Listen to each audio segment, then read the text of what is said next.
That was funny.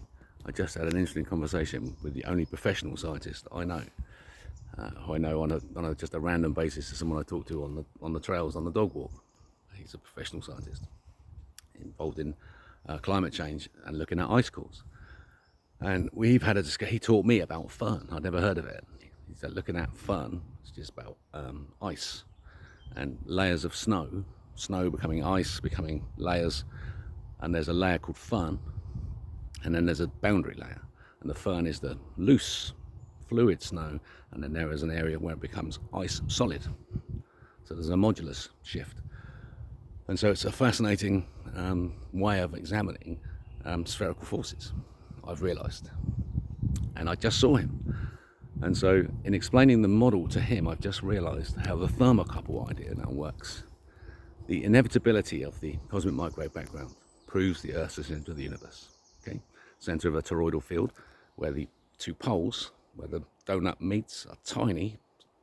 They don't meet. They're offset. They should be meeting like my nose, but they're offset, and that causes a vortex, causes rotation one about the other, about a centre point, centre of the Earth, which is manifested spherically outwards in a zone, and then there's a zone in the atmosphere as we see it now, spherically. Explainable with fun. Okay, so here's the model. Good morning. I'm doing a short video. Just had a thought. So there's the model. That the ice ball is made of fern.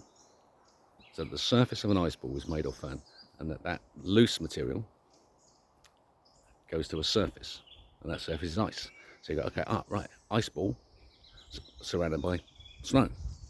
What's the boundary? It's the thermocouple. It's the surface inversion. There's a temperature increase.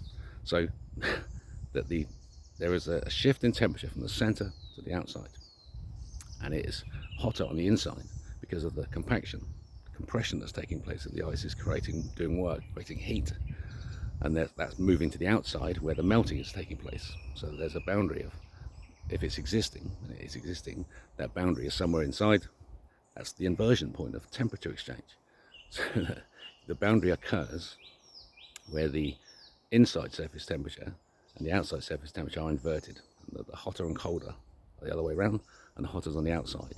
And so now suddenly that traps, that layer of cold is trapped, and that forms a thermocouple effect of bending, because they're different and they're forced together, but they can't merge. That boundary must remain. A thermocouple effect is created where one expands more than the other, creating a bend spherically. And so the ice ball is explainable as the surface inversion. It's a clear evidence that it's the force that we see that creates the shape of the sphere, the platonic solid that forms the foundation of everything. And that expansion comes in the center, two-dimensional, from the vortex.